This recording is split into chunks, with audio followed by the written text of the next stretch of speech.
Pada tahun 2167, ras iblis akhirnya menaklukkan seluruh wilayah manusia. Akibatnya, dunia yang kita kenal hancur total dan dihancurkan oleh makhluk-makhluk ini.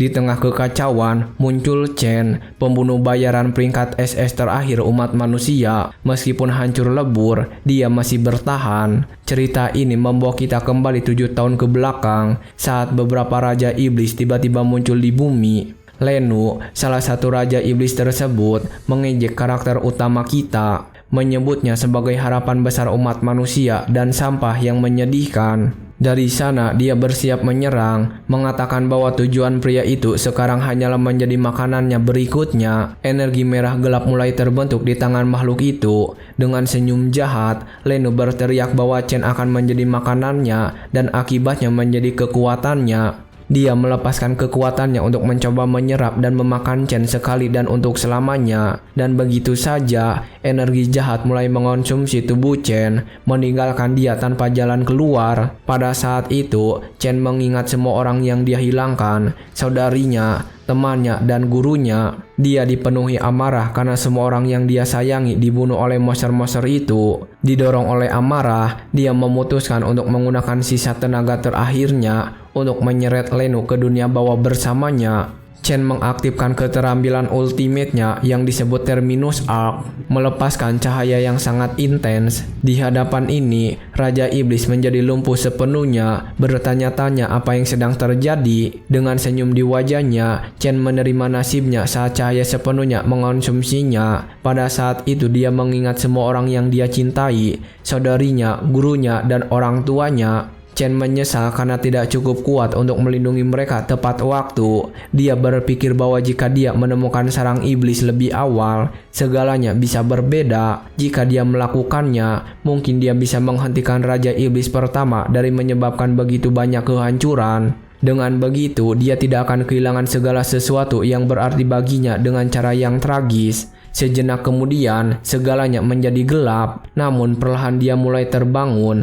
penglihatannya kabur. Chen perlahan membuka matanya. Dia terbaring di tempat tidur kecil di dalam sebuah ruangan. Saat dia bangun, Chen melihat tangannya sendiri dan terkejut menyadari bahwa dia masih ada. Dia mulai melihat-lihat sekeliling ruangan, bertanya-tanya di mana dia berada. Dengan kebingungan, dia berjalan menuju jendela untuk mencoba mencari tahu lokasinya. Di luar, dia melihat sebuah bangunan dengan papan nama ruang kesehatan sekolah dan beberapa siswa yang lewat. Chen bingung karena dunia telah hancur dan seharusnya tidak ada orang yang tersisa. Setelah lama terkejut, Chen akhirnya menerima kenyataan barunya. Dia akhirnya memahami bahwa dia telah kembali 10 tahun ke masa lalu, tepatnya ke masa kuliah. Lalu gelombang suara aneh mulai bergema di sekitar, membuatnya penasaran. Sebuah pesan sistem muncul, menyatakan bahwa kekuatan keserakahan telah berhasil diintegrasikan. Dengan melihat layar perangkat, dia memastikan tanggal 16 Mei 2157.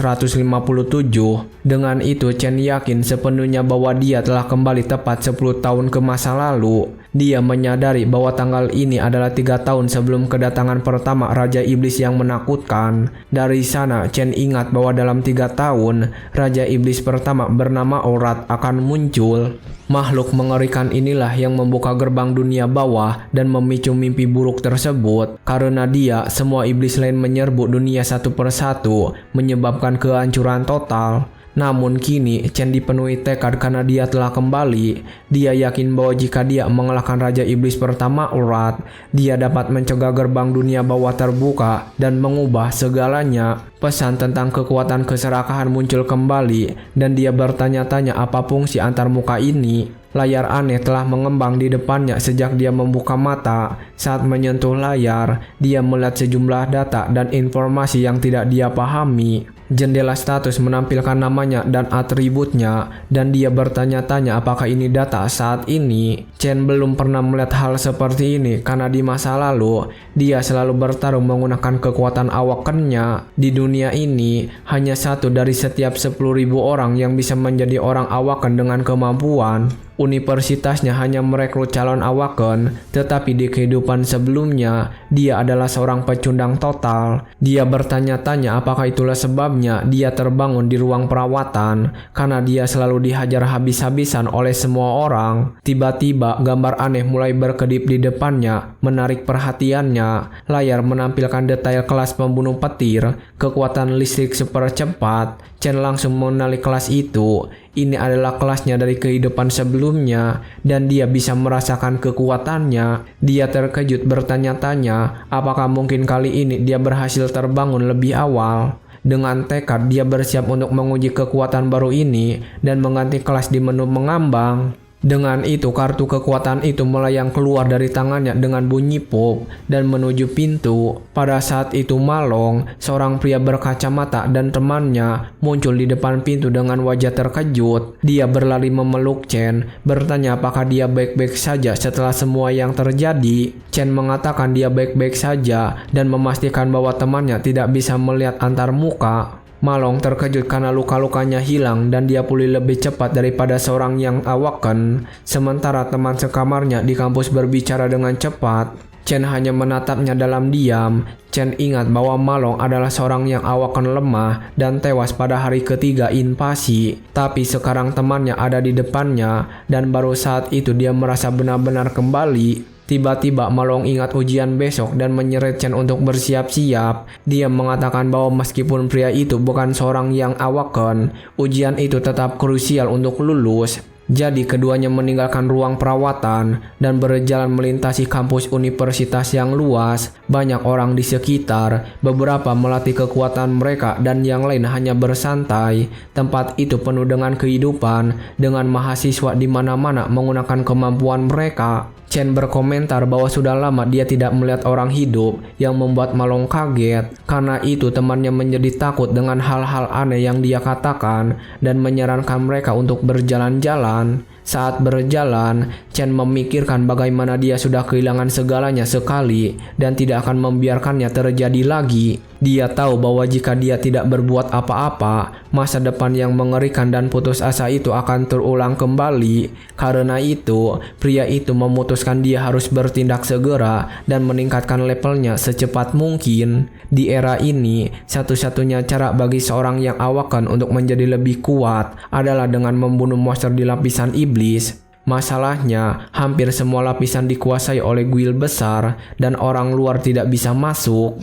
Dia penasaran bagaimana kekuatan dia dibandingkan dengan orang lain, dan pemerintah mengklasifikasikan peringkat dari S hingga E. Di universitas, kebanyakan mahasiswa terjebak di peringkat E dan hanya jenius yang mencapai peringkat D. Chen bertanya-tanya peringkat apa yang akan dia dapatkan jika dia mengikuti ujian dengan kekuatannya. Dia melihat temannya dan yakin bahwa dia sudah jauh lebih kuat darinya saat ini. Tiba-tiba sebuah bola basket terbang ke arah mereka dan menghantam wajah Malong. Karena itu si Malong itu terjatuh ke tanah dengan hidung berdarah dan kacamata pecah, duduk di bangku penonton. Sekelompok preman mengenali keduanya di tanah. Pemimpin kelompok itu mengejek, mengatakan mereka pulih cukup cepat dari kali terakhir. Mendengar itu Malong panik dan mengatakan mereka sangat sial bertemu orang itu di sini.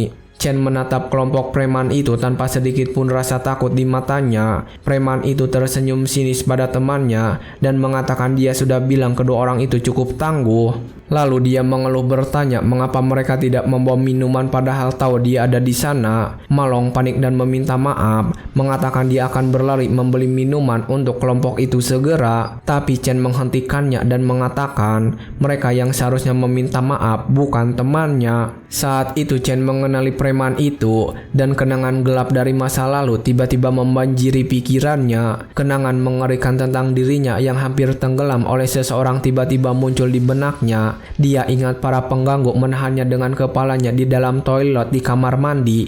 Saat itu Malong mencoba menolongnya, tapi dia juga dipukuli karena terlalu lemah. Pemimpin kelompok preman itu akan mengejeknya, mengatakan bahwa dia sebenarnya hanya membantu dia. dia akan berkata bahwa karena pria itu belum awaken, dia butuh sedikit dorongan untuk membuatnya terjadi. Dan begitu, seluruh kelompok bodoh itu akan tertawa terbahak-bahak sambil terus-menerus menghina dia. Setelah dia pingsan, para pria itu meninggalkannya di lantai dan pergi karena permainan itu sudah tidak menyenangkan lagi. Segera setelah itu, Malong bergegas membantu temannya yang pisan dan basah kuyup. Dengan air mata di matanya, Chen bertanya-tanya mengapa mereka tidak pernah membiarkan mereka sendirian. Di sana, dia menyadari bahwa kejahatan murni tidak hanya ada pada iblis, tetapi juga pada manusia. Dengan senyum jahat, si pengganggu memutuskan untuk menyiksanya lebih jauh lagi, hanya untuk bersenang-senang. Kembali ke masa kini, orang yang sama mengulang pertanyaan bodoh yang sama tentang 2 kotak minuman.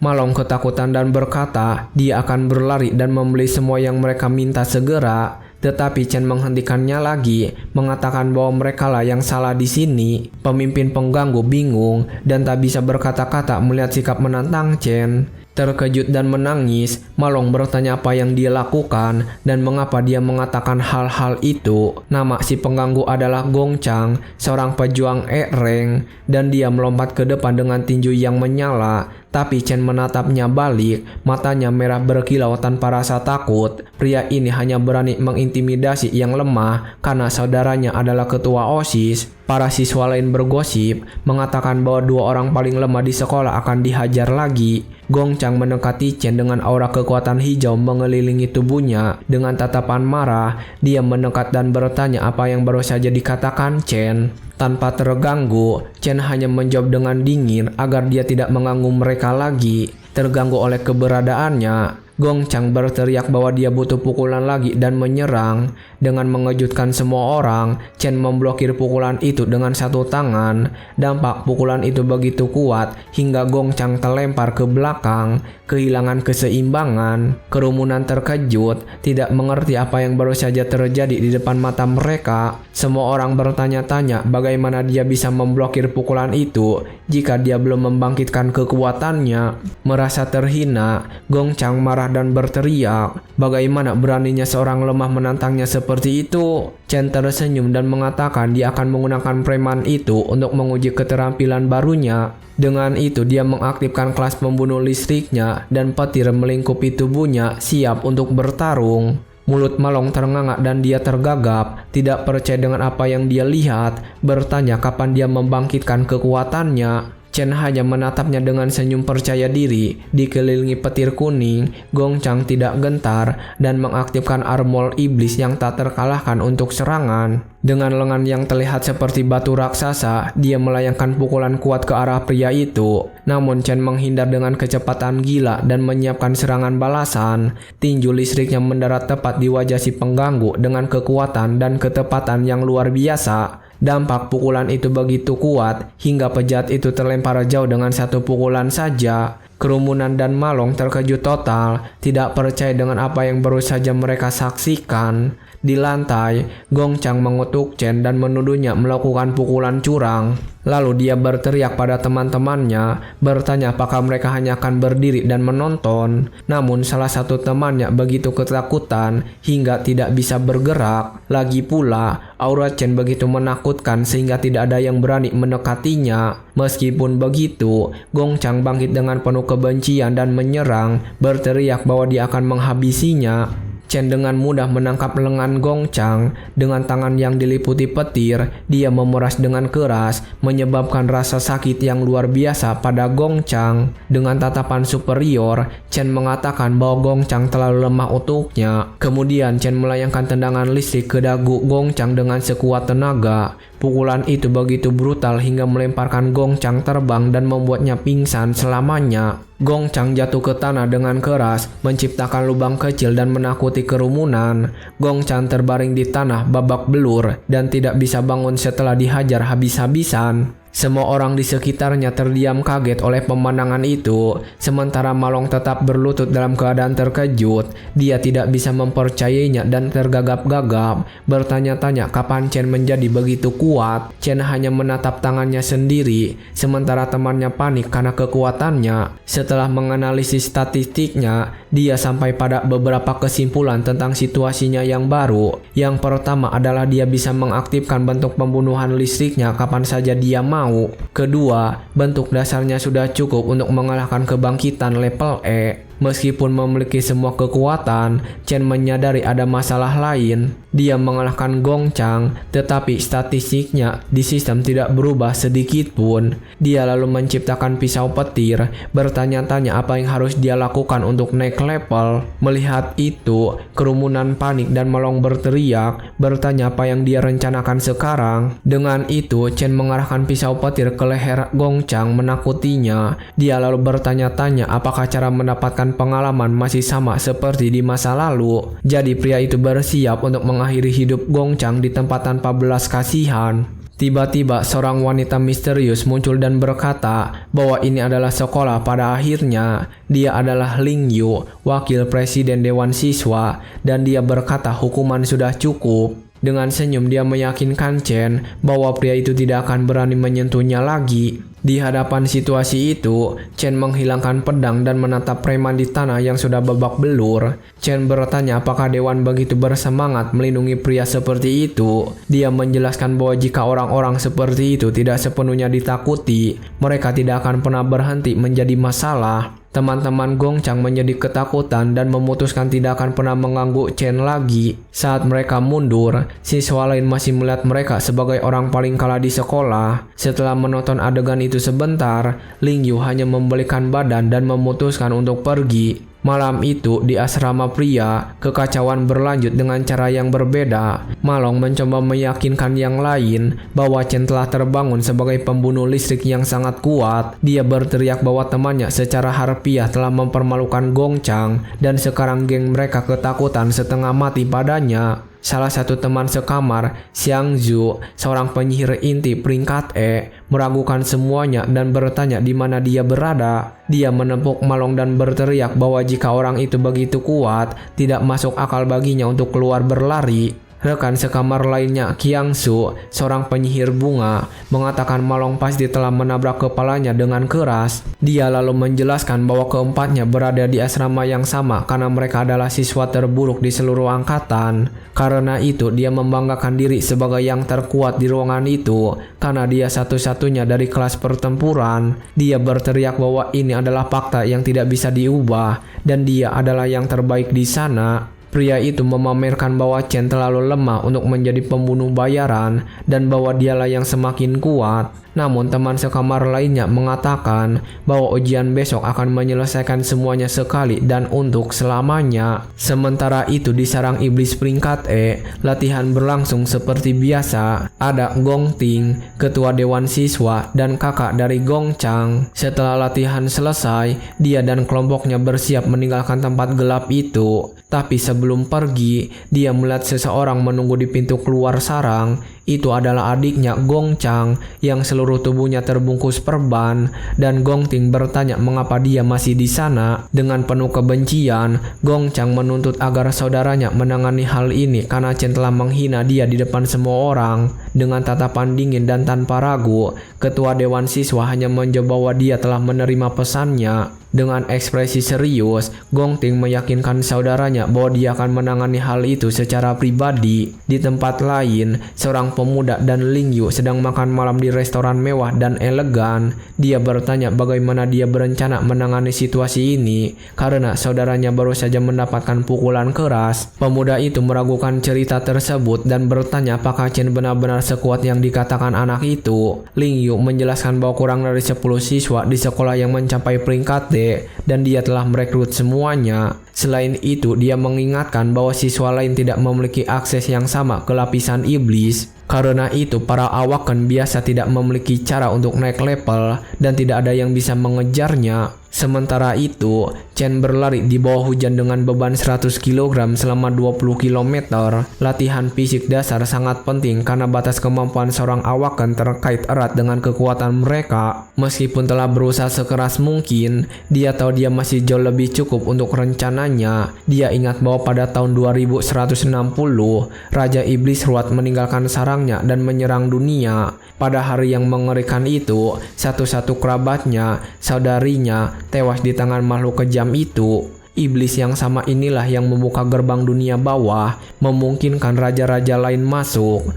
Oleh karena itu, tujuan utama Chen pada tahap pertama sangat jelas. Dengan tatapan penuh tekad, dia mendefinisikan misi utamanya untuk mengalahkan iblis Wrath. Itulah mengapa dia tahu dia harus melampaui pertumbuhan iblis tersebut dalam 3 tahun ke depan. Saat dia memikirkan hal ini, ponselnya tiba-tiba bergetar di saku. Saat dia mengeluarkan handphone tersebut, dia melihat bahwa itu adiknya yang menelpon balik panggilannya. Dengan hati yang berat, dia menjawab panggilan dan memasang handset untuk mendengarkan. Di ujung telepon, saudarinya bertanya mengapa dia menelpon begitu sering dan menjelaskan bahwa ponselnya mati. Dia dengan antusias memberitahu bahwa jika ia memenangkan hadiah, itu akan menyelesaikan masalah sewa mereka. Chen merasa aneh dengan keheningannya dan bertanya mengapa dia tidak berkata apa-apa di ujung telepon. Dengan senyum di wajahnya, dia menjawab bahwa itu tidak apa-apa, bahkan jika itu menghabiskan semua yang dia miliki. Air mata mengalir di wajah. Dia berkata sudah terlalu lama sejak ia mendengar suaranya. Dia tidak mengerti dan mengucapkan selamat tinggal, mengatakan akan membawa kabar baik segera. Setelah menutup telepon, Chen menyadari bahwa sekarang semuanya benar-benar dimulai dari awal. Dengan itu, dia kembali berlari dengan tekad yang lebih kuat untuk melindungi segala yang dia cintai. 8 jam setelah kembali ke era ini, dia akhirnya kembali ke asrama dalam keadaan lelah. Di bawah shower, dia berpikir bahwa dia sedang beradaptasi dengan tubuh mudanya yang memiliki kekuatan fisik yang lebih lemah. Setelah mandi, dia memutuskan untuk memikirkan masalah paling kritis dalam rencananya. Dia merenung bahwa untuk naik level, dia harus masuk ke lapis-lapisan, tetapi guil-guil besar memonopoli segalanya. Dengan begitu, yang lemah dan miskin tidak punya kesempatan untuk naik level, dan dia bertanya-tanya bagaimana dia akan menemukan monster. Chen juga mempertanyakan kekuatan keserakahannya dan apa sebenarnya itu. Tiba-tiba, sistem kerakusan mulai diinisialisasi di depannya dan sepenuhnya aktif. Dari sana, kesadarannya ditarik ke tempat aneh, dan dia mulai terjatuh ke jurang. Chen terjatuh dengan kecepatan tinggi menuju energi merah gelap. Sejenak kemudian, dia mendarat di tempat yang tidak dikenal dengan menara raksasa yang menakutkan. Dengan perasaan bingung, dia bertanya-tanya di mana dia berada karena dia baru saja tidur sejenak. Melihat ke samping, Chen melihat 2 makhluk aneh dan tak berwujud mendekat. Tak lama kemudian, gerombolan anjing kematian peringkat E muncul, dan semuanya tampak seperti prajurit awan. Menghadapi situasi ini, dia bertanya-tanya apakah dia berakhir di sarang monster dan mengubah kelasnya untuk bertarung. Dengan itu, perubahan kelas selesai, dan dia memutuskan untuk menyelesaikan masalah segera. Menggunakan kecepatan listriknya, Chen dengan cepat menyerang makhluk-makhluk raksasa itu. Dengan serangan yang tepat, dia memotong salah satu monster menjadi 2 tanpa kesulitan. Setelah mengalahkan makhluk itu, notifikasi muncul mengatakan dia mendapatkan 3 hutan kematian. Dengan kekuatan saat ini, dia terus bertarung melawan monster tanpa henti.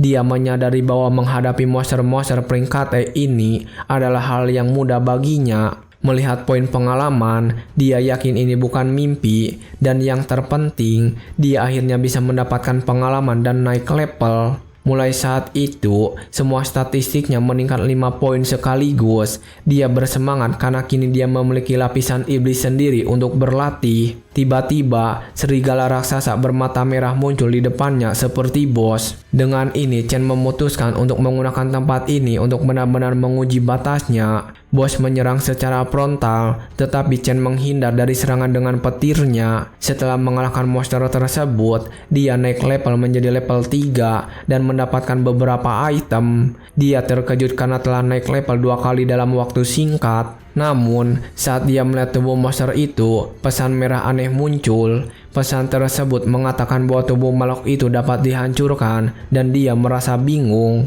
Tidak mengerti, Chen bertanya-tanya apa arti kata diaper. Dengan itu dia mengulurkan tangannya ke arah monster untuk melihat apa yang terjadi. Dengan cahaya terang yang memancar dari tangannya, dia bertanya-tanya apakah ini adalah kekuatan rakus. Dari sana tubuh monster itu hancur dan sepenuhnya diserap oleh Chen. Segera setelah itu, energi yang intens mulai muncul dengan kuat di tangannya. Di akhir proses, monster itu berubah menjadi kartu dan dia terkejut dengan hasilnya. Dia menyadari bahwa dia dapat memakan musuhnya dan mengubahnya menjadi kelasnya sendiri. Mata Chen melebar karena penemuan kekuatan baru ini. Pada saat itu dia mengingat adegan yang sangat familiar dan menakutkan dari masa lalunya. Chen menyadari bahwa ini adalah kekuatan yang sama yang digunakan oleh Raja Iblis Lenu melawan dirinya. Kekuatan keserakahan milik Raja Iblis, tetapi Chen mencuri kekuatan itu untuk dirinya sendiri. Dunia ini, setiap orang hanya bisa memiliki satu kelas dengan kelebihan dan kekurangannya masing-masing. Namun sekarang Chen telah melanggar aturan itu dan memiliki dua kelas sekaligus. Dari situ dia berpikir bahwa jika ia dapat memakan monster lain, dia akan memiliki lebih banyak kekuatan. Dengan tatapan yang teguh, dia menyadari bahwa dia dapat memiliki kelas tak terbatas jika terus melakukannya. Meskipun dia bersemangat, Chen bertanya-tanya mengapa dia memperoleh kekuatan yang begitu absurd. Dan selain itu,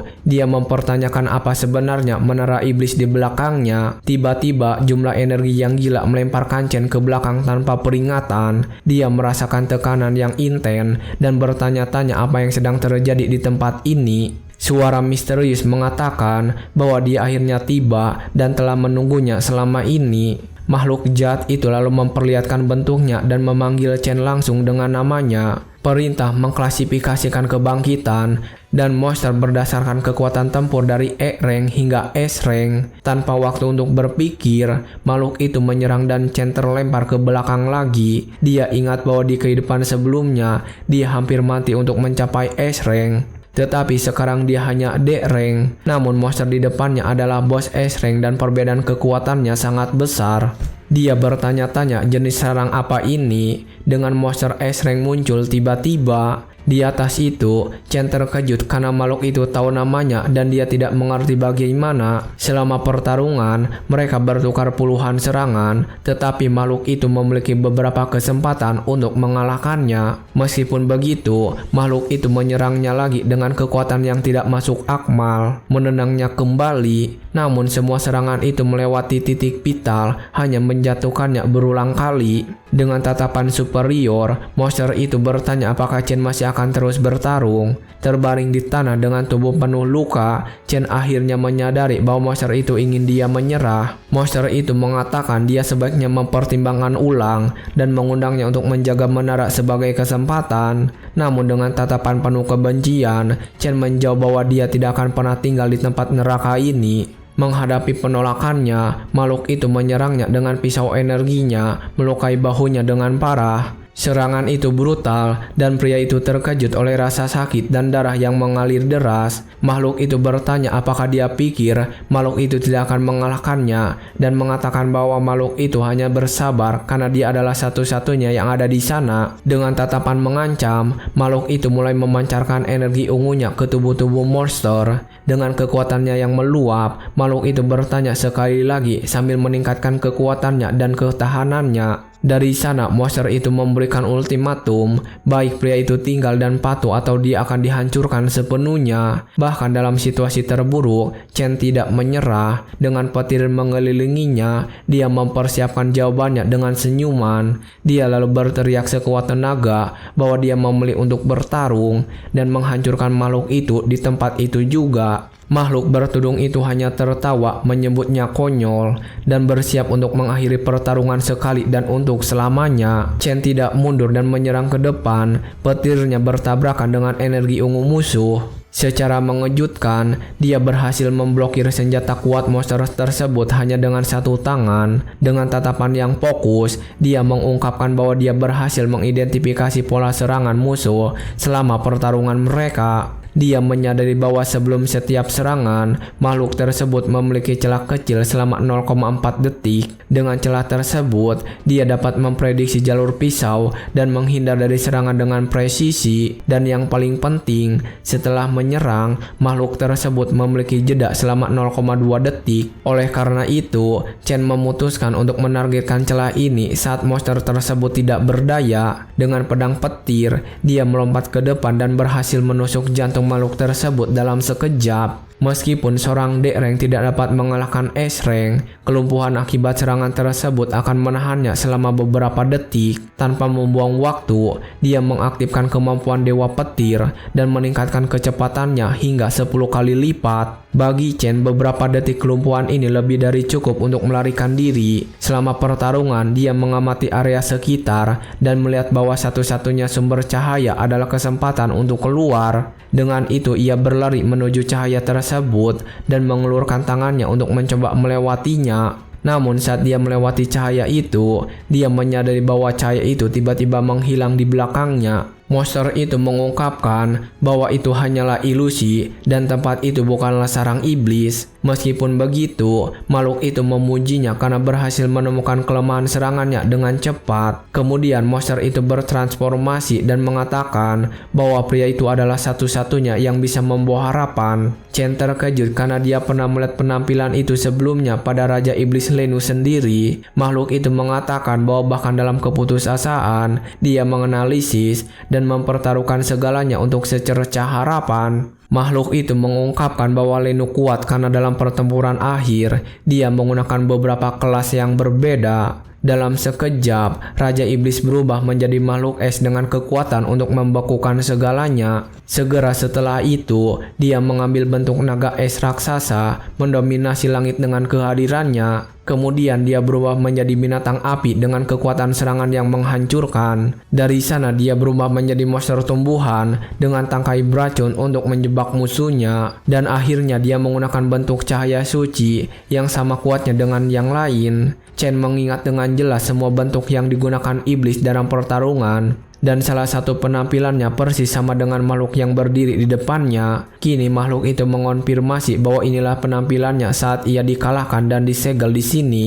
Dengan ini, Chen bertanya-tanya apakah dia dimakan oleh kekuatan rakus Raja Iblis Lenu. Dan karena kekuatan itu kini ada di tubuhnya, dia bertanya-tanya apakah seluruh tempat ini ada di dalam dirinya. Makhluk itu memuji kekuatan mentalnya dan mengatakan dia telah membuktikan dirinya layak untuk segala sesuatu yang ada di tempat ini. Chen bingung dan bertanya apa yang dimaksud dengan segala sesuatu yang ada di tempat ini. Monster itu lalu mengungkapkan kunci kekosongan, barang peringkat SS untuk membuka menara iblis. Dia menjelaskan bahwa Lenu telah memakan tak terhitung banyak iblis dan menyegel yang terkuat di dalam menara itu. Makhluk itu menyuruh Chen untuk memakan iblis-iblis itu agar menjadi lebih kuat dan menggunakannya sebagai bahan bakar. Chen memegang kunci dan tidak mengerti apa-apa, lalu bertanya mengapa makhluk itu membantunya. Makhluk itu menjelaskan bahwa bahkan di antara iblis ada yang baik dan jahat, dan raja-raja iblis telah memusnahkan rakyatnya. Dia mengatakan bahwa dia telah menunggu selama berabad-abad untuk balas dendam, dan Chen adalah satu-satunya kesempatan baginya untuk mendapatkannya. Chen bingung dan bertanya siapa tempatnya yang dimaksud makhluk itu saat itu. Monster itu menunjuk ke menara dan mengatakan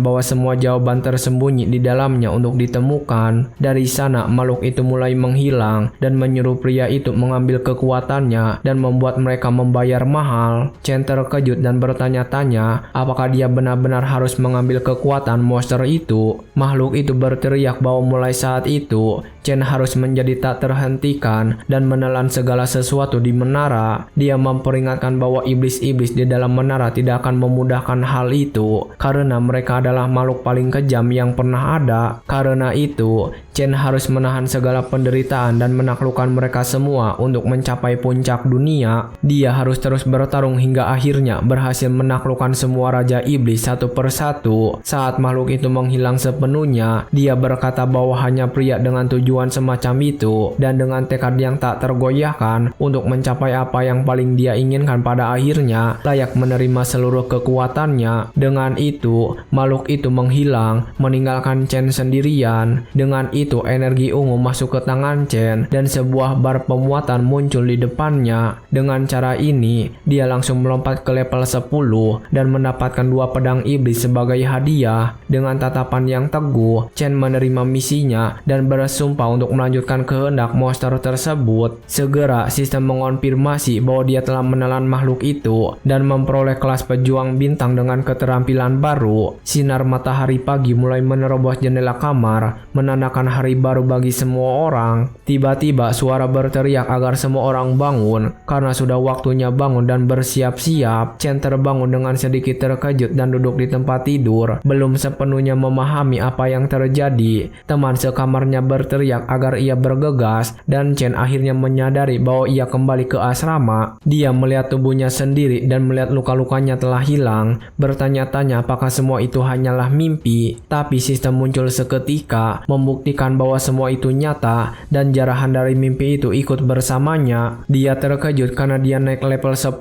dalam semalam dan bertanya-tanya apa peringkatnya saat ini. Pada saat itu Sang Yu mendekati tempat tidur untuk berbicara langsung dengan Chen. Dia menengus, mengatakan bahwa seseorang mengatakan hal-hal aneh tentangnya semalam. Di belakang, Malong terlihat malu karena dia menyebarkan cerita itu kepada teman sekamar lainnya. Sang Yu berteriak bahwa dia mencoba mengambil posisinya sebagai yang terkuat di asrama. Dengan tatapan menantang, dia mengatakan bahwa tes peringkat akan menunjukkan apa yang sebenarnya dimiliki Chen. Saat kelompok itu berjalan ke lokasi tes, Sang Yu makan cemilan untuk bersiap. Dia membanggakan dirinya bahwa mereka semua peringkat E rendah, tapi dia satu-satunya peringkat E tengah di asrama. Pria itu menjelaskan bahwa perbedaan kekuatan sangat besar dan dia bisa mengalahkan 10 dari mereka sekaligus. Dari sana dia terus membanggakan diri dan mengatakan mungkin peringkatnya bahkan naik di ujian terakhir. Milong mengabaikan pria itu dan menyuruh Chen untuk menargetkan peringkat D dan membungkam orang bodoh itu. Dengan tampang berpikir, Chen hanya merenungkan ide mencapai peringkat D saat itu. Saat mereka berjalan melalui halaman, mereka melihat sekelompok siswa lain mendekati mereka. Sang Yu yang sangat bersemangat berteriak dan melambaikan tangan untuk menarik perhatian kelompok yang datang. Saat mereka tiba di lokasi tes, mereka menyadari bahwa semua orang sudah ada di sana jauh sebelum waktu yang dijadwalkan. Tiba-tiba anak buah Gong Chang muncul, mendorong semua orang dan Sang Yu terkejut. Preman berambut putih menatap mereka dengan tatapan mengancam dan Chen memutuskan untuk menjauh, membuat semua orang kecewa. Para preman mulai menatap langsung ke arah kelompok mereka, tetapi Chen hanya berjalan melewati mereka, tidak terpengaruh oleh kehadiran para preman. Dengan itu, kedua preman membeku ketakutan dan tergagap menyebut nama pria itu. Tiba-tiba kedua preman membungkuk ketakutan dan memanggil Chen sebagai kakak. Sang Yu terkejut dan bertanya-tanya mengapa mereka memperlakukan Chen dengan begitu hormat. Chen berjalan melewati mereka sementara kedua preman itu terus membungkuk sebagai tanda penghormatan total. Tiba-tiba suara misterius memanggil Chen yang menatap balik dengan mata merah. Ini adalah Zhang Jian, seorang anggota Dewan Siswa, dan dia menanyakan insiden dengan Gong Cheng. Dia mendekati dan mengingatkan bahwa preman itu adalah adik laki-laki presiden Dewan Siswa, Gong Ting. Rekan sekamarnya ketakutan karena mereka langsung mengenali Zhang Jian dari Dewan Siswa. Mereka panik karena pria itu adalah anjing peliharaan presiden dan seorang yang terbangun dengan peringkat D yang kuat. Dengan senyum mengejek, Zhang Jin mengatakan dia memiliki indera penciuman yang tajam dan bisa mencium orang-orang yang kuat. Tapi dia mendekat dan mengatakan bahwa dari Chen, dia hanya mencium seorang pecundang yang menyedihkan. Tanpa terkejut, Chen hanya menatapnya dan bertanya apakah dia semacam anjing. Dengan itu Zhang Jin menjadi sangat marah dan berteriak, bertanya apa yang baru saja dia katakan. Tapi tiba-tiba suara misterius lain muncul dan menyuruh Zhang Jiang untuk menghentikan keributan itu. Itu adalah Gong Ting, ketua dewan, dan dia mengatakan bahwa dia sudah menyelidiki semuanya dan saudara pikirannya yang salah, dia berbalik dan mengatakan bahwa pantas membayar harga atas kesalahan yang dilakukan. Dengan itu pria itu pergi. Gong Ting hanya menatap Chen dengan tatapan serius dan penuh pikiran untuk waktu yang lama. Dengan intensitas yang sama, Chen menatap balik padanya tanpa melepaskan kontak mata. Tiba-tiba ujian peringkat dimulai dan seorang guru menjelaskan bahwa semua orang akan dipanggil. Gong Ting pergi bersama Zhang Jiang, mengatakan bahwa Chen tampaknya bukan ancaman besar. Dari jauh seseorang wanita berambut pirang misterius mengamati seluruh upacara dari jendela tinggi. Seseorang bertanya mengapa dia ada di sana dan apakah dia telah menemukan siswa yang layak diamati. Dengan senyum di wajahnya, dia hanya menjawab bahwa ujian ini akan sangat menarik untuk ditonton. 1 jam kemudian, penilaian akhirnya dimulai dan yang berikutnya dipanggil adalah Sang Jo. Dengan tatapan tekad, dia bersiap untuk menunjukkan kekuatan sejatinya kepada semua orang. Dia lalu berjalan menuju bot penilaian untuk memulai penilaian kekuatannya. Tes ini harus dilakukan secara individu di dalam lapisan iblis pelatihan. Di dalamnya ada hati iblis yang mampu menyerap energi siswa. Jadi mereka yang terbangun harus melepaskan semua energinya di depan hati itu. Dengan itu Sang Jo melepaskan ledakan kekuatan dengan sekuat tenaga ke perangkat tersebut. Hati iblis kemudian mentransmisikan energi yang terdeteksi ke peralatan eksternal melalui kabel. Dari sana mesin eksternal mulai memproses semua energi yang dilepaskan oleh siswa. Akhirnya energi tersebut ditampilkan di layar sebagai data dan Sang Jo mencapai peringkat E tengah. Guru mengonfirmasi hasilnya tetapi bertanya-tanya mengapa data lainnya belum muncul di layar. Milong menjadi gelisah dan mengatakan bahwa sekarang saatnya acara utama uji kekuatan. Selain peringkat saat ini, ujian ini juga dapat mengukur potensi maksimum yang dapat dicapai seorang siswa. Orang dengan potensi tinggi mendapatkan perhatian dari negara dan potensinya diklasifikasikan sebagai C.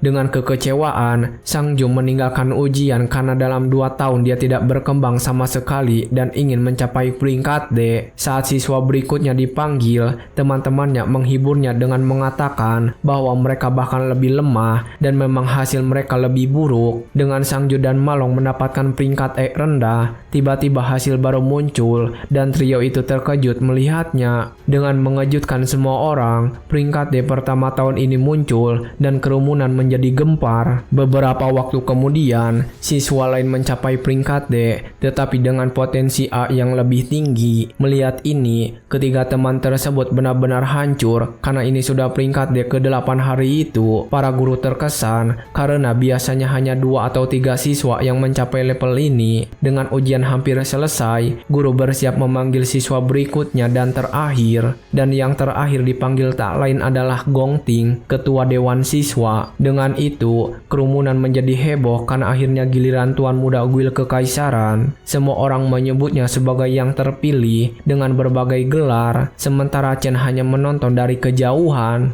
Orang-orang berkomentar bahwa dia sudah peringkat D 2 tahun lalu dan penasaran level apa yang akan dia capai sekarang. Di dalam ruangan ujian, hati iblis bersiap menerima kekuatan pemuda yang mendekat. Dari sana ketua dewan mendekati perangkat untuk memulai penilaian kekuatannya. Dia berpikir bahwa untuk saat ini, dia perlu menahan sedikit kekuatannya agar bisa memberikan kejutan besar nanti. Meskipun begitu, dia yakin dia akan menjadi yang pertama dalam sejarah sekolah dengan kekuatannya saat ini. Sejenak kemudian, mesin mulai memproses data dan hasilnya mulai muncul di layar. Guru terkejut karena warna energi yang dilepaskan benar-benar berbeda dari yang lain. Dengan mengejutkan semua orang, Gong Ting mencapai peringkat D tinggi dengan potensi S yang gila-gilaan. Kerumunan berteriak kaget karena tidak ada yang mengira akan ada peringkat D tinggi dan potensi peringkat S. Zhang Jian dan teman-temannya merayakan, berteriak bahwa dia adalah orang pertama dalam sejarah sekolah yang mencapai prestasi ini. Mulut Malong ternganga karena mereka baru saja menyaksikan sejarah tercipta di depan mata mereka. Para guru mengonfirmasi hasilnya dan memutuskan untuk segera melaporkan pencapaian ini kepada atasan mereka. Kerumunan menjadi gempar karena seseorang yang terbangun dengan potensi S adalah harta karun langka yang dilindungi negara. Selain itu, sebagai anak memimpin guild kekaisaran, hasilnya akan menjadi berita nasional. Dari kejauhan, duo misterius berkomentar bahwa ujian tahun ini mengungkapkan banyak talenta sekaligus. Ini adalah Yuan Long, direktur universitas, dan dia bertanya apakah dia sudah tahu tentang potensi dimensi Gongting. Tetapi wanita misterius itu menjawab tidak, dan bahwa dia tidak datang sejauh ini hanya untuk melihatnya bertindak. Dengan senyum, dia mengungkapkan bahwa dibandingkan dengannya, dia lebih bersemangat tentang penampilan siswa lain. Dari sana, kamera fokus langsung pada Chen yang menonton semuanya dengan ekspresi serius. Akhirnya guru mengumumkan peserta berikutnya dan terakhir yang akan diuji, yaitu Chen sendiri. Dengan itu Zhang Jian mendekati dan berteriak pada Chen untuk membawa kehormatan bagi asramanya. Dia mendengus, mengatakan bahwa jika keempatnya sampah, asrama mereka akan menjadi lelucon terbesar di universitas. Pria itu melanjutkan, mengatakan bahwa sekelompok orang lemah seperti mereka hanya akan membawa malu bagi seluruh sekolah. Tapi Malong tidak bisa menahannya dan berteriak balik pada orang bodoh itu untuk menunggu dan melihat hasilnya. Dia berteriak sekuat tenaga bahwa Chen akan membuat semua orang terkesima dengan kekuatannya. Melihat adegan itu, Sang Ju dan yang lain menjadi khawatir dan bertanya-tanya apa yang akan terjadi sekarang. Di dalam sarang, Chen mengambil posisi dan bersiap melepaskan seluruh kekuatannya. Di dalam booth, hati iblis bersiap mengukur energi Chen. Chen memikirkan bahwa bagi seorang yang terbangun untuk memiliki masa depan, satu-satunya cara adalah bergabung dengan guild peringkat tinggi, dan satu-satunya kesempatan untuk membuktikan nilai mereka kepada guild-guild ini adalah dalam penilaian pertempuran kelulusan. Tim yang finish di posisi pertama akan anggotanya direkrut oleh guild kekaisaran yang kuat. Oleh karena itu, ujian ini bukan hanya untuk menentukan peringkat semua orang, tetapi memiliki tujuan yang lebih besar. Sementara itu, Zhang Jian memperkenalkan Yan Lin, rekrutan baru peringkat D ke dalam kelompok Gong. Dia membanggakan bahwa dengan peringkat 9D tahun ini di Gongchang, kemenangan hampir pasti bagi mereka. Jadi tujuan sebenarnya dari ujian ini adalah merekrut yang terbaik untuk penilaian kelulusan akhir. Namun begitu tim yang kuat terbentuk, tim yang lemah juga muncul sebagai akibatnya. Malong menjadi khawatir dan bertanya-tanya berapa lama Chen berada di dalam bilik ujian. Dia merasa aneh karena tidak ada gerakan dan layar hasilnya tetap kosong. Siswa lain mengejeknya bahwa kekuatannya begitu lemah sehingga mesin pun tidak bisa mendeteksinya dan memutuskan untuk pergi. Zhang Jiang mengatakan bahwa yang tersisa adalah sampah dan karena tim sudah penuh,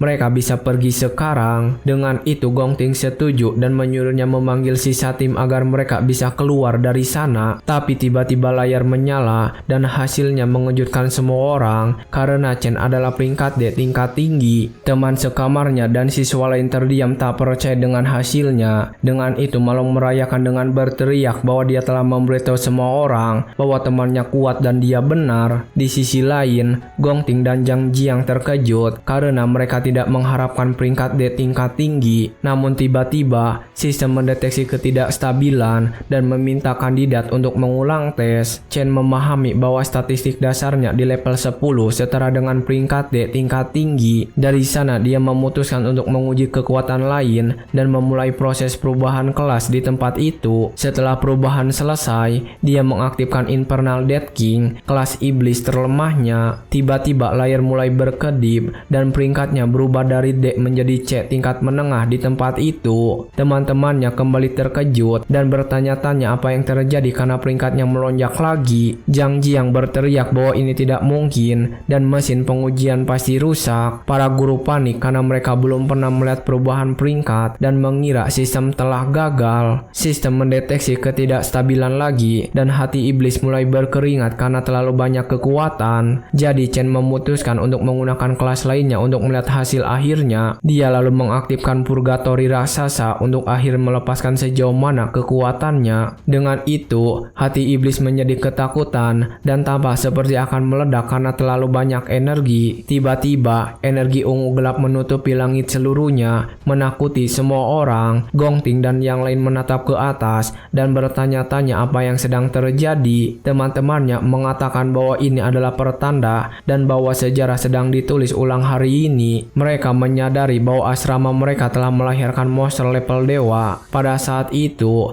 layar potensi mulai berkedip dan menampilkan huruf S emas yang sepenuhnya terdistorsi. Para guru berteriak kaget, bertanya-tanya apakah itu potensi S rank lain. Gongting terdiam dan sepenuhnya lumpuh oleh apa yang dia lihat di depannya. Peringatan bahaya mulai berkedip di layar, membuat semua orang semakin tegang dan bingung. Sejenak kemudian, peringatan berubah menjadi kesalahan sistem dan mesin mulai bergetar tak terkendali. Layar kemudian menampilkan SSS dan mengatakan nilai telah melebihi beban maksimum sistem. Dengan itu, salah satu siswa panik dan mulai berteriak histeris. Dari sana, mesin uji meledak menjadi 1000 potongan dengan ledakan keras. Para guru berteriak bahwa hati iblis telah overload dan bergegas ke lokasi. Mereka berlari ke dalam bilik uji dan bertanya apakah siswa di dalamnya baik-baik saja. Namun saat guru mendekatinya, rahangnya terenganga dan dia terdiam oleh apa yang dia lihat. Di dalam, dia menemukan hati iblis yang hancur dan tak bernyawa di lantai. Guru lain bertanya-tanya apakah mesin hanya terbakar karena kelebihan beban hari ini. Chen berpikir dia berlebihan dan secara tidak sengaja menghancurkan jantung mesin. Namun dengan ini, dia menyadari bahwa kekuatan rakusnya bahkan dapat menelan inti mesin. Dan begitu, Chen keluar dari ruang uji coba dengan selamat tanpa luka sedikit pun. Dia lalu memutuskan untuk mengaktifkan kemampuan barunya untuk menguji apa yang sebenarnya bisa dilakukannya. Dengan kekuatan baru ini, dia kini dapat melihat peringkat sebenarnya dari semua orang di sekitar. Dengan ini, dia menyadari bahwa kemampuan ini sangat berguna untuk rencana masa depannya. Dia melihat Gong Ting dan menyadari bahwa pria itu juga menyembunyikan kekuatan aslinya. Dengan mesin yang rusak, guru-guru terpaksa menunda tes karena kecelakaan. Mereka menyatakan bahwa data Chen adalah kesalahan dan siapapun yang belum diuji harus kembali besok. Namun, Malong dan yang lain merayakannya, mengatakan bahwa tidak peduli apa yang mereka katakan, Chen adalah jenius. Tiba-tiba Zhang Jian muncul, berteriak bagaimana seorang pecundang seperti dia bisa mencapai peringkat C. Dia menuduhnya merusak mesin dan mengatakan bahwa karena dia, Dewan Siswa harus menunggu. Mendengar itu, Chen kesal dan petir mulai terbentuk di tangan, siap untuk bertarung. Melihat sikap pria itu, Chen bertanya-tanya apakah dia harus mengalahkannya untuk selamanya. Namun Gong Ting menghentikannya dan mengatakan agar dia tidak menghina rekan tim barunya. Zhang Jiang benar-benar terkejut dan tidak mengerti apa yang baru saja dikatakan ketua. Dengan senyum, Gong Ting mengundang Chen untuk bergabung dengan timnya dalam penilaian. Dia menyamin bahwa skor tertinggi dalam sejarah akan menjadi milik mereka jika mereka bertarung bersama dalam ujian. Di sisi lain, Malong dan yang lainnya terkejut dengan undangan pribadi dari ketua. Salah satu anggota tim menjadi kesal karena jika dia bergabung, seseorang harus dikeluarkan dari tim. Preman itu bertanya apakah haknya untuk bergabung saat orang lain bahkan tidak bisa masuk dengan suap. Melihat ketua sendiri yang berbicara, dia tahu dia tidak punya banyak pilihan selain menerima. Dengan itu, Zhang Jiang menelan egonya dan dengan senyum terpaksa menyambut anggota baru. Tapi mengejutkan semua orang, Chen menolak undangan itu di tempat. Zhang Jiang terdiam kaku dan tak bisa berkata-kata melihat sikap berani pria itu. Bahkan Gong Ting terkejut dengan penolakan itu dan menatap Chen dengan serius. Dengan wajah kesal, Zhang Jiang berteriak bahwa tim mereka adalah yang terkuat. Tapi Chen mengatakan dia tidak peduli. Dengan tatapan dingin, Chen memperingatkan mereka untuk tidak mengganggunya lagi dan membalikkan badan. Dengan itu, Zhang Jiang tersisa dengan amarah yang membara sementara Chen dan temannya berjalan pergi. Kerumunan terkejut, bertanya-tanya bagaimana Chen berani menolak ketua Dewan Mahasiswa. Beberapa siswa berspekulasi bahwa dia ingin posisi pertama untuk dirinya sendiri. Tetapi sekarang semua orang menantikan drama yang menarik. Dari kejauhan, teman sekamarnya tertawa melihat wajah-wajah pengganggu dan berpikir Chen sangat berani. Namun Gong Ting menenangkan anak buahnya dan mengatakan itu tidak apa-apa karena pria itu sepertinya punya rencana sendiri. Dari sana, para siswa mulai bubar di halaman kampus setelah ujian berakhir. Direktur Yuan Long menyesal bahwa kedua orang itu tidak membentuk tim karena dia berharap ada rekor sekolah baru. Namun wanita misterius itu tersenyum dan mengatakan bahwa dengan twist ini segalanya menjadi jauh lebih menarik. Dia menjelaskan bahwa bagi seseorang seperti Gong Ting, penolakan itu adalah deklarasi perang yang jelas. Pada saat yang sama, salah satu anggota dewan memperingatkan bahwa presiden mereka bukanlah orang yang bisa diremehkan. Zhang Jian masih marah dan mengatakan bahwa pria itu hanya sombong karena kesalahan dalam ujian kekuatan. Namun Gong Ting bertanya-tanya apakah ujian itu tidak salah dan bersumpah bahwa tidak ada yang akan mengambil tempat pertamanya. Salah satu anak buahnya menawarkan untuk memberi pelajaran pada Chen karena dia hanya pemula yang tidak berpengalaman. Di hadapan situasi itu, Gong Ting menatapnya dengan tajam dan bertanya apakah dia terlihat seperti orang yang picik, dan pria itu mundur. Karena itu, dia membubarkan tim, mengatakan dia tidak dalam mood dan pergi sendirian. Dengan tatapan gelap, Gong Ting mengatakan bahwa apapun yang dia lakukan tidak ada hubungan dengannya. Dari sana anak buah itu sedikit bingung, tapi segera memahami pesan bosnya. Dengan senyum jahat, dia mengonfirmasi bahwa dia mengerti dan bahwa presiden tidak ada hubungannya dengan itu. 10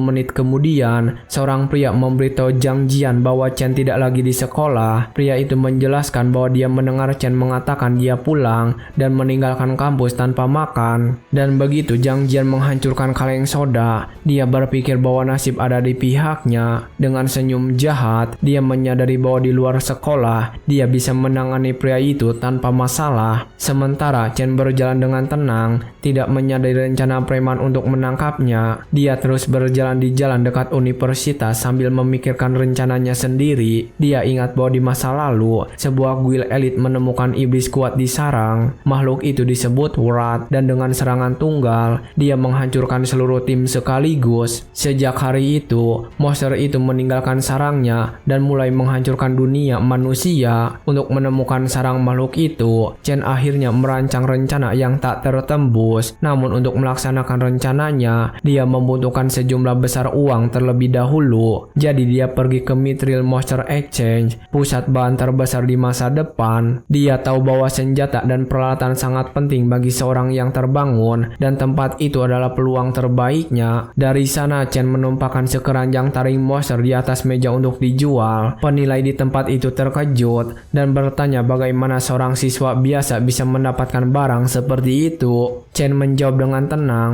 bahwa monster itu menjatuhkannya, dan pria itu bingung karena belum pernah melihatnya sebelumnya. Namun seorang karyawan wanita langsung mengenali barang itu dan mengatakan itu adalah Sangin Pang dari monster peringkat E. Saat wanita itu menjelaskan kegunaan barang tersebut, penilai memotong pembicaraannya dan mengatakan barang peringkat E tidak berguna. Dia membanggakan diri bahwa dia hanya menangani barang-barang D-rank dan di atasnya, jadi dia tidak berkewajiban mengetahui barang-barang sampah. Dalam pikirannya, pria itu mengeluh bahwa klien-klien bagus telah menghilang dan promosinya masih jauh. Karena itu dia memutuskan untuk tidak worth hastem dan bertindak untuk menyerahkan pekerjaan itu kepada pemula. Jadi dia menyuruh gadis itu untuk menangani semuanya dan hanya memberikan badan untuk pergi. Beberapa saat kemudian, wanita itu menyerahkan sebuah koper berisi uang dan bertanya apakah Chen membutuhkan sesuatu lagi. Melihat bahwa dia mendapatkan 18.000, dia berpikir bahwa uang tunai ini cukup untuk membayar sewa untuk saat ini. Setelah urusan pertama selesai, dia mengatakan bahwa dia masih punya satu hal lagi dan tangannya mulai bersinar. Dari sana Chen memanggil sebuah pedang iblis raksasa dengan aura ungu yang sangat jahat dan kuat. Para karyawan terkejut dan wanita itu benar-benar terkejut dengan senjata luar biasa di depannya. Wanita itu yakin bahwa meskipun belum pernah melihat senjata itu pasti setidaknya peringkat B atau mungkin bahkan peringkat A. Namun penilai kembali dengan sinis mengatakan bahwa senjata peringkat A harganya 1 juta dan dia belum pernah melihatnya seumur hidupnya. Tiba-tiba seorang pria berambut biru muncul dan setuju bahwa senjata itu bukan peringkat B, apalagi peringkat A. Dengan itu penilai berusaha menghibur bos dan mengatakan bahwa seorang siswa miskin tidak akan memiliki barang berharga. Namun bos mengungkapkan bahwa pedang itu adalah peralatan peringkat S dari tanah purgatori, mengejutkan semua orang. Dan begitu pasangan itu terdiam kaget dan penilaian berteriak tak percaya. Bos dengan antusias menjabat tangan Chen dan menyambutnya sebagai tamu istimewa. Sejenak kemudian dia mengundangnya ke ruang VIP dan mengatakan bahwa semua permintaannya akan diurus segera. Dengan senyum sinis, Chen berpikir bahwa pria itu akhirnya muncul sesuai rencana. Ternyata nama pria itu adalah Qing Jai dan dia adalah bagian kunci dalam rencana Chen. Di dalam ruang mewah, Chen dengan tenang menyesap teh sambil bersiap-siap untuk melakukan kesepakatan. Di hadapannya, Qing Jai bertanya apa yang dia rencanakan untuk dilakukan dengan peralatan S-ray yang tergeletak di atas meja. Dengan ekspresi tenang, Chen langsung ke intinya dan mengatakan ia ingin 1 juta untuk itu. Qing Jai terkejut dengan tawaran itu dan bertanya-tanya apakah dia mendengar angka tersebut dengan benar karena terdengar terlalu rendah. Karena itu dia menjelaskan bahwa senjata S-ray bernilai puluhan juta dan akan menimbulkan kegemparan besar di pasar. Chen lalu menjelaskan bahwa dia tidak ingin menjual senjata itu, melainkan menggunakannya sebagai jaminan pinjaman. Langkah ini membuat Qing Jai berpikir, karena itu bukan hal yang biasa dilakukan oleh mahasiswa biasa. Saat Chen menyesap tehnya, manajer bertanya-tanya apakah dia adalah orang yang beruntung atau jenius dengan kekuatan luar biasa. Merasa ragu, Chen menawarkan untuk membayar bunga 10% bulan depan untuk menuntaskan kesepakatan. Dengan itu, Chen Jai meminta Xiao Li untuk keluar agar mereka bisa berbicara secara pribadi. Sambil mengatur kacamatanya, dia mulai menyusun potongan-potongan informasi menyebutkan bahwa Chen kuliah di Universitas Nasional. Dia melanjutkan dengan mengatakan bahwa ujian kelulusan akan digelar dalam 1 bulan dan hadiah untuk juara pertama adalah 1 juta. Segera setelah itu manajer mengatakan dia akan berani menebak rencana pemuda itu. Qing Jai menyatakan bahwa Chen yakin dia akan mendapatkan peringkat pertama dalam ujian bukan. Dari sini dia menyimpulkan bahwa Chen membutuhkan uang dengan segera untuk sesuatu yang kritis. Itulah mengapa dia melakukan ini. Memahami situasi, Qing Jai memutuskan untuk membuat tawaran balik kepada Chen. Dia menawarkan 1,5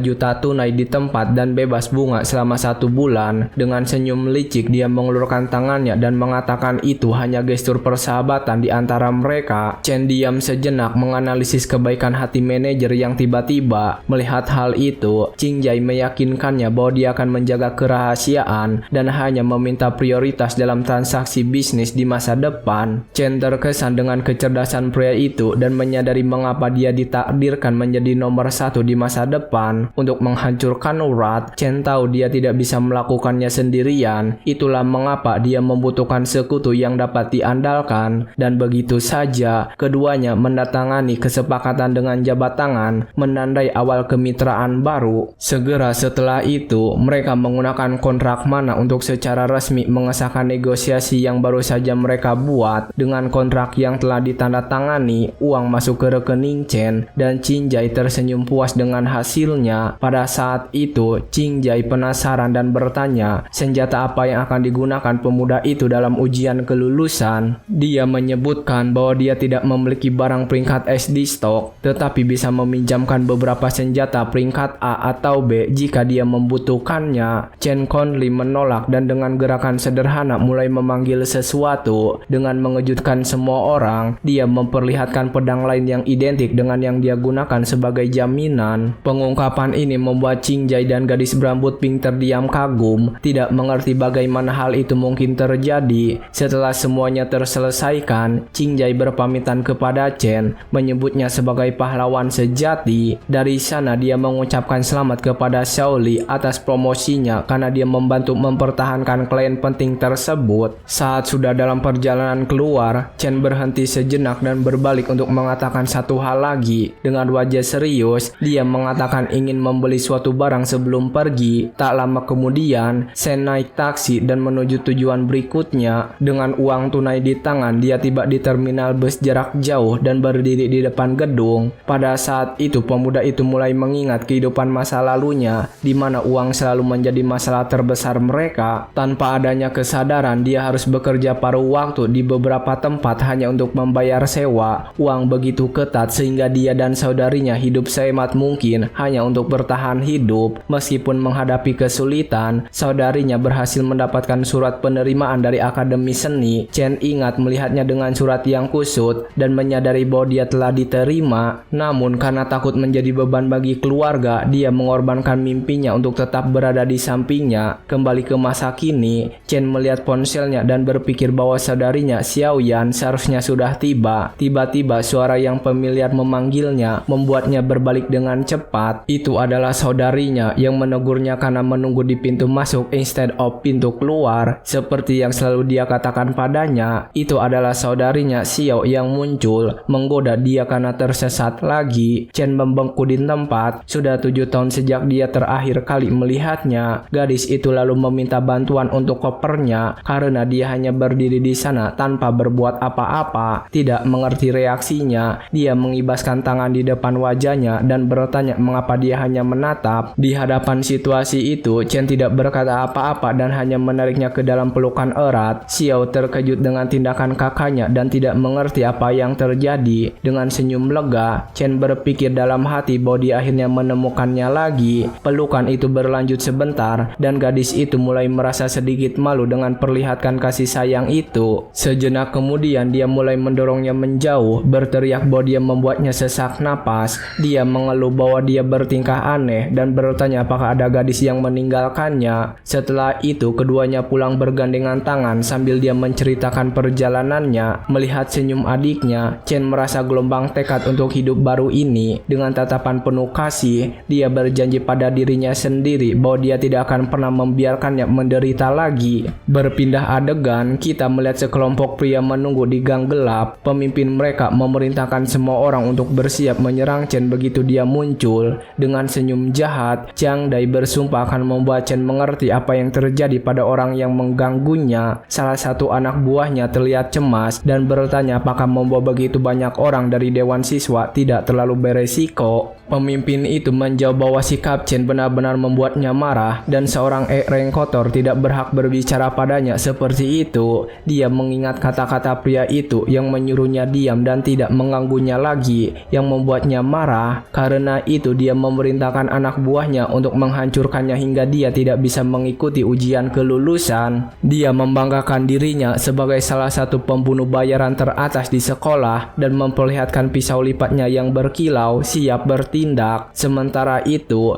Chen dan saudarinya melanjutkan jalan-jalan mereka dengan tenang, sama sekali tidak menyadari bahaya yang mengintai. Gadis itu memperhatikan perilaku anehnya dan bertanya apakah dia stres karena ujian kelulusan. Dia bercanda bahwa seorang pria serius seperti dia tidak mungkin jatuh cinta, jadi itulah sebabnya dia bertindak seperti ini. Dengan itu, gadis itu mencoba menghiburnya, mengingatkan dia pada kata-kata penyemangat yang pernah dia katakan padanya. Untuk melengkapi, dia bahkan mulai bersenandung lagu tentang percaya pada diri sendiri untuk memotivasinya. Chen berpikir betapa peka adiknya karena menyadari perubahan perilakunya begitu cepat. Dia mengatakan semuanya baik-baik saja, tapi Chen berpikir dia hanya berpura-pura kuat karena kebanggaan laki-lakinya. Dia menghela napas dan berpikir bahwa saudaranya sudah tua dan membangun tembok di sekitar hatinya. Tanpa mereka sadari, saat mereka berjalan, kelompok Chiang Dai sudah mengawasi mereka siap menyerang. Salah satu anak buah Chiang memperhatikan saudara perempuan Chen dan menanyakan kepada pemimpinnya tentang dia. Dengan tatapan jahat dia berkata, ini bahkan lebih baik karena gang ini tidak ada kamera dan keseruannya akan lebih besar. Chen tiba-tiba merasakan aura permusuhan yang mendekat dengan cepat. Dia segera menyadari bahwa itu adalah anggota Dewan Siswa yang datang untuk membuat masalah. Chen terkejut mereka berhasil menemukannya begitu cepat di tempat yang begitu terpencil.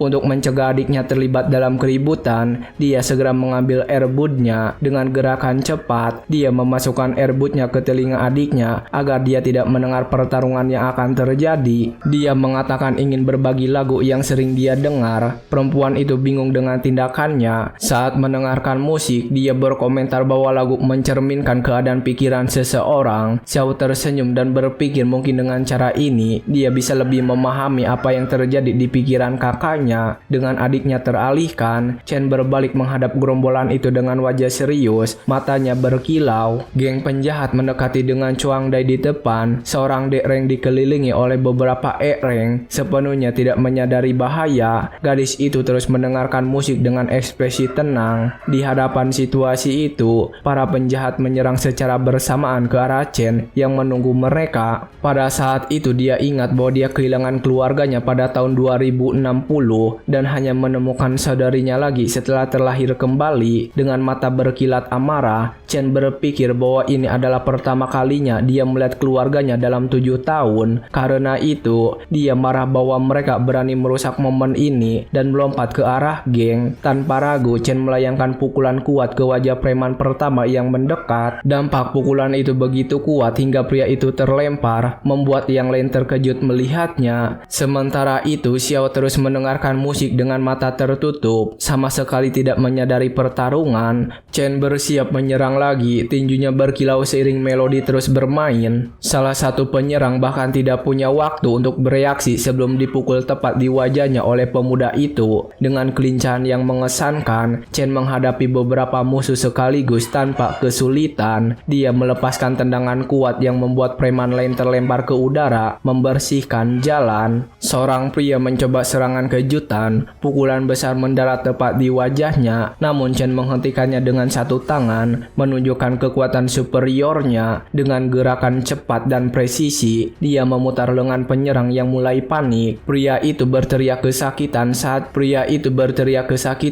Chen mematahkan lengannya tanpa belas kasihan. Kekuatan pukulan begitu besar hingga tulang penjahat itu hancur di tempat. Dengan serangan terakhir, dia melemparkan musuh-musuh yang tersisa, bertekad melindungi saudarinya. Chiang Dai terkejut dan tidak tahu apa yang terjadi dengan pria ini. Dia bertanya-tanya bagaimana Chen bisa begitu kuat. Saat pemuda itu bersinar dengan aura emas tanpa memberi waktu pemimpin untuk berpikir, Chen melanjutkan serangannya dan mendaratkan pukulan langsung pada preman lain. Dengan gerakan cepat, dia menumbangkan sisa anak buah, membuka jalan menuju pemimpin geng. Di hadapan situasi itu, Chiang Dai menarik pisau lipatnya dan bersiap bertarung. Menyadari dia telah meremehkan lawannya, menggertakkan gigi dalam amarah, dia membanggakan diri sebagai salah satu pembunuh bayaran teratas dan tidak boleh kalah dari orang biasa. Karena itu dia berteriak marah, mengatakan dia tidak akan hanya berdiri di sana dan menerima pukulan, lalu menyerang Chen. Namun sebelum Chiang Dai bisa berbuat apa-apa, Chen muncul tepat di depannya dan melayangkan pukulan mematikan. Dampak pukulan itu begitu brutal hingga pemimpin geng terlempar jauh tanpa kesempatan untuk membela diri. Chen tidak menunjukkan belas kasihan dan menggunakan seluruh tenaganya untuk mengakhiri pertarungan ini sekali dan untuk selamanya. Tinju pria itu menghantam wajah penyerang, menghancurkan beberapa gigi dan membuatnya pingsan seketika. Pukulan terakhir melemparkan tubuh Chiang Dai melayang di udara seolah-olah tidak memiliki berat sama sekali. Pria itu melayang begitu jauh hingga akhirnya menghilang dari pandangan di ujung gang gelap. Kekuatan serangan itu begitu besar sehingga suara benturan bergema di seluruh area menandai kemenangan Chen. Dengan semua musuh tergeletak di tanah, Chen berbalik dengan tatapan dingin, matanya yang merah bersinar dalam kegelapan. Berdiri di atas salah satu penjahat yang tergeletak, Chen mengulangi peringatannya untuk tidak mengganggunya lagi. Dengan mata merah yang bersinar terang, dia bertanya apakah penyerang tidak mengerti bahasa Inggris yang jelas. Tergeletak di tanah dengan kondisi hancur, Chiang Dai menyadari bahwa ujian itu nyata dan meminta maaf. Ketakutan setengah mati, Chen dengan tidak sabar menariknya dan menempelkan pisau ke lehernya, memerintahkan pria itu untuk diam atau dia akan mati. Pemimpin geng panik saat melihat keseriusan di mata pemuda itu dan menyadari dia tidak bercanda. Karena itu dia bertanya-tanya bagaimana seorang siswa bisa memiliki niat membunuh yang begitu kuat dan apa yang harus dia alami. Dengan tatapan mematikan, Chen memerintahkan Chiang Dai untuk mendengarkan setiap kata yang akan diucapkan.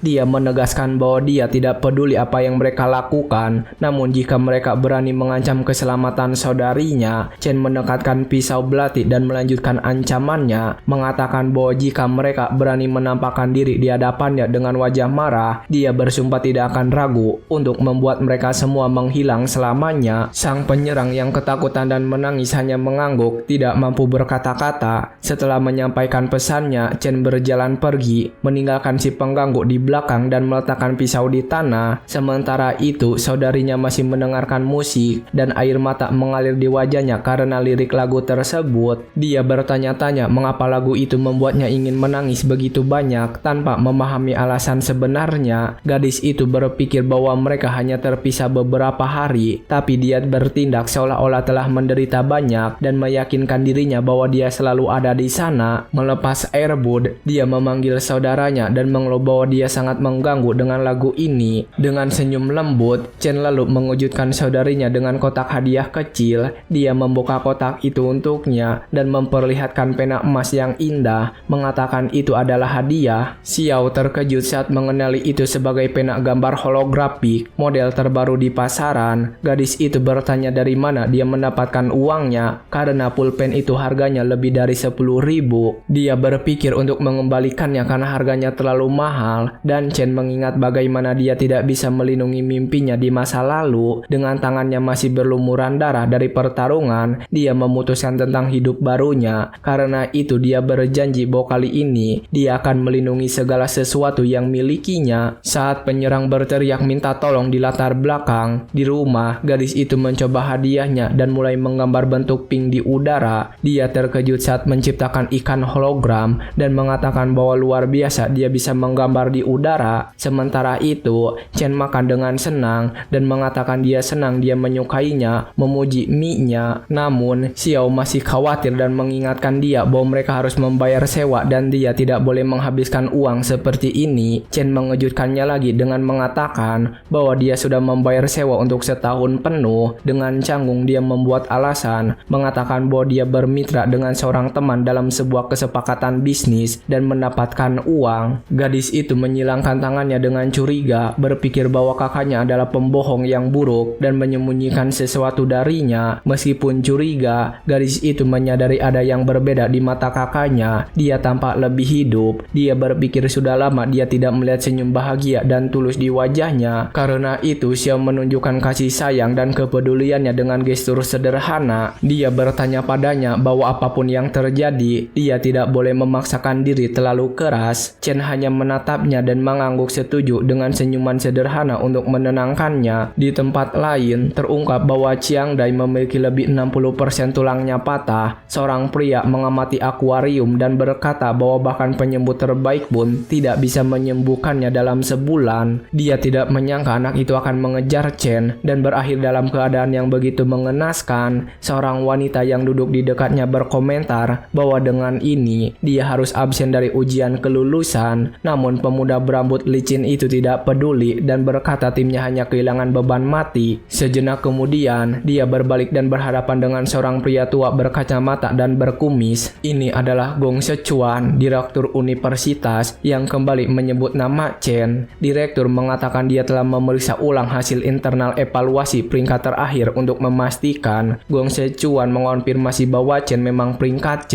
satu-satunya siswa dengan peringkat lebih tinggi darinya. Pengungkapan ini membuat pemuda bermata hijau itu terkejut sepenuhnya karena dia sama sekali tidak mengharapkannya. Gong Sichuan memperingatkan bahwa ayah Gong Ting telah mengundang wakil presiden aliansi untuk menemuinya sehingga tidak ada yang bisa mencuri sorotannya. Oleh karena itu, direktur mengatakan bahwa jika situasinya menjadi sulit, dia harus mengambil tindakan drastis. Dia mempertimbangkan untuk meminta keponakannya mengisi posisi yang kosong di tim Gong Ting. Tetapi Gong Ting memotong pembicaraan, mengatakan bahwa pamannya terlalu memikirkan hal-hal dan khawatir tanpa alasan. Dengan senyum percaya diri, dia bertanya apakah direktur benar-benar berpikir dia menggunakan kekuatan penuh selama evaluasi. Dari sana dia menjamin bahwa saat ujian pertempuran tiba, semua orang akan melihat kebenarannya. Gong Ting bersumpah akan menunjukkan kepada semua orang siapa orang terkuat di tempat itu. Berganti adegan, Chen sedang mandi di asrama pria universitas pada pukul 11 malam. Dia memikirkan bagaimana dia telah menyelesaikan lari latihan 100 km-nya dan dengan masalah keuangan teratasi, segalanya berjalan lancar sekarang. Tugasnya selanjutnya jelas, menang dalam ujian kelulusan dan mendapatkan hadiah 1 juta untuk melunasi pinjaman. Dia tahu dia harus menepati kontraknya karena dia akan sangat membutuhkan bantuan Chiang Jai di masa depan. Berbaring di tempat tidur, Chen merenung bahwa ujian akhirnya besar tinggal kurang dari sebulan lagi. Karena itu dia memutuskan harus naik level beberapa kali lagi untuk memastikan kemenangan. Sejenak kemudian, sistem rakus aktif dan menara gelap yang mengerikan muncul di hadapannya. Di hadapan struktur raksasa itu, Chen bersiap menghadapi tantangan berikutnya. Dia ingat bahwa hasil tes menunjukkan kelas terlemahnya Raja Gigi Kematian sebagai peringkat C. Sementara itu, kelas terkuatnya Raksasa Purgatory begitu kuat hingga tidak bisa diukur peringkatnya. Karena itu, peringkat 2 kelas lainnya masih menjadi misteri baginya. Dengan pemikiran itu, Chen memanggil kunci celah waktu peringkat SS siap digunakan. gunakan. Dan begitu dia menggunakan item tersebut untuk membuka gerbang menara iblis dan memutuskan untuk menguji kekuatan di dalamnya, gerbang terbuka, mengungkapkan portal kosmik, dan Chen penasaran seperti apa bagian dalam menara itu. Tanpa ragu, dia tersedot ke dalam pusaran ungu, menghilang sepenuhnya. Setelah tiba di sisi lain, Chen terkejut dengan apa yang dia lihat dan bertanya-tanya apa tempat ini. Dia berakhir di lokasi terpencil bernama Starpal Baron, tempat dengan lanskap yang asing. Tiba-tiba Chen merasakan sesuatu yang aneh dan tubuhnya bereaksi secara tak terduga. Dia hampir tidak bisa berdiri dan jatuh berlutut di tanah. Dia tidak mengerti apa yang sedang terjadi. Dengan usaha besar, Chen menyadari bahwa gravitasi di sini 10 kali lebih kuat dari normal. Dia melihat pintu telah hilang dan menyadari bahwa dia harus mengalahkan bos lantai untuk bisa keluar. Saat dia pulih, cakar ungu raksasa muncul tepat di depannya menandakan bahaya. Sejenak kemudian, seekor singa hantu peringkat B muncul, makhluk mengerikan yang siap menyerang. Untuk beradaptasi dengan gravitasi, Chen memutuskan untuk mengubah kelasnya dan sistem mulai melakukan transformasi. Kini sebagai pembunuh listrik, atributnya berfokus pada kecepatan dan keberuntungan untuk menghadapi makhluk tersebut. Dengan raungan ganas, Phantom Lion melompat ke arah Chen yang bersiap menahan serangan. Menggunakan kelincahannya yang baru, Chen hampir berhasil menghindari serangan cepat binatang itu. Meskipun lebih cepat, dia masih merasa tubuhnya berat dan tahu dia harus mengakhiri pertarungan ini dengan cepat. Dalam gerakan cepat, dia mencoba menyerang titik lemah singa, tetapi serangannya meleset. Chen menyadari bahwa gravitasi tinggi sangat mempengaruhi kecepatan dan ketepatannya. Karena itu, kelas pembunuh kehilangan keunggulan utamanya dan dia terjatuh ke tanah. Makhluk itu bahkan sepertinya tidak merasakan serangan itu dan terus maju tanpa luka sedikit pun. Melihat kekuatan monster itu, Chen mempertanyakan tingkat kesulitan menara yang sebenarnya. Menghadapi situasi ini, dia memutuskan untuk mengganti kelasnya sekali lagi dan memilih Purgatory Raksasa. Bentuk ini adalah seorang prajurit bintang yang secara signifikan meningkatkan kekuatannya dan memungkinkan dia memanipulasi gravitasi. Dia berpikir bahwa setiap kelas memiliki keunggulannya masing-masing dan untuk pertarungan ini, kekuatan brute adalah hal yang esensial. Dengan kekuatan absurdnya yang baru, Chen melancarkan serangan mematikan pada makhluk tersebut. Menggunakan kemampuannya, dia mengumpulkan gravitasi hingga batas maksimal untuk memperkuat dampak serangan. Dengan kekuatan yang diperkuat 60 kali lipat, Chen berteriak dan mempersiapkan pukulan terkuatnya. Di depannya, singa hantu meraung dengan ganas, tidak menyadari bahaya yang mendekat. Makhluk itu dihantam langsung oleh sinar energi yang menghancurkan dan mulai hancur seketika. Dia menggunakan keterampilan Triple Gravity Calamity dan menghancurkan monster itu sepenuhnya dengan serangan tersebut. Setelah menggunakan seluruh kekuatannya, Chen ambruk ke tanah, kelelahan dan kehabisan napas. Berbaring di tengah kawah, dia mendapatkan tulang singa hantu sebagai hadiah atas kemenangannya. Pertarungan ini memberinya 12.000 poin pengalaman dan menaikkan levelnya menjadi level 11. Tak lama setelah itu, sistem menjelaskan bahwa setiap bintang di kartu kelas mewakili pengganda status. Purgatory Raksasa memiliki 11 bintang, sementara Electric Assassin memiliki 9. Dengan ini, Chen menyadari bahwa tidak ada kelasnya yang berhasil melampaui peringkat B. Di hadapan fakta ini, dia mulai memikirkan sesuatu yang tidak masuk akal. Dia bertanya-tanya mengapa Daipermark tidak muncul setelah dia membunuh makhluk itu. Untuk memperburuk keadaan, gerbang ke lantai berikutnya menara juga belum muncul. Tiba-tiba semuanya menjadi jelas bagi Chen dan teori mengerikan terlintas di benaknya. Di tengah kegelapan total, mata kecil dan misterius perlahan terbuka di hadapannya. Di hadapannya, lubang hitam raksasa muncul di langit tempat yang sepi itu. Dari kegelapan, beberapa pasang mata bercahaya dan mengancam mulai menatapnya. Dengan itu, Chen menyadari bahwa bos sebenarnya dari lantai ini belum muncul. Dari sana, beberapa singa identik muncul dari portal dan dia menyadari bahwa dia hanya membunuh monster biasa. Salah satu binatang itu menyerang Chen dengan cakar tajamnya, tidak memberinya waktu untuk bereaksi. Sejenak kemudian, Chen sepenuhnya kewalahan dan dihancurkan oleh makhluk-makhluk itu. Pada saat itu, dia akhirnya memahami apa arti Purgatory Raksasa saat penderitaan tapaknya tak berujung. Meskipun dia sedang dihancurkan, dia tahu dia harus menahan semua rasa sakit itu untuk tetap berdiri. Dengan wajahnya berlumuran darah, Chen ingat bahwa dia harus menaklukkan neraka dengan segala cara. Tiba-tiba Chen terbangun dengan kaget di tempat tidurnya, menyadari bahwa semuanya hanyalah mimpi buruk. Dengan napas terengah-engah, dia duduk di asrama dan berusaha pulih dari kejutan yang baru saja dialaminya. Meskipun itu hanya mimpi, dia merasakan setiap ototnya robek dan rasa sakit terasa sangat nyata. Dia tahu bahwa untuk menjadi lebih kuat, tidak ada jalan pintas dan perjalanannya melalui neraka baru saja dimulai. Adegan berganti ke aula besar universitas untuk upacara pembentukan tim. Di meja utama, Direktur Gong Sichuan mengamati semua siswa sambil minum sesuatu dengan tenang. Di aula, para mahasiswa berbisik-bisik tentang kedatangan pejabat dari aliansi Guild untuk menonton ujian kelulusan. Karena hal itu, salah satu dari mereka menyadari itulah alasan mengapa aturan ujian berubah begitu drastis tahun ini. Aturan baru mengharuskan tim terdiri dari 5 anggota dengan setidaknya 1 anggota berperingkat tinggi atau di atasnya.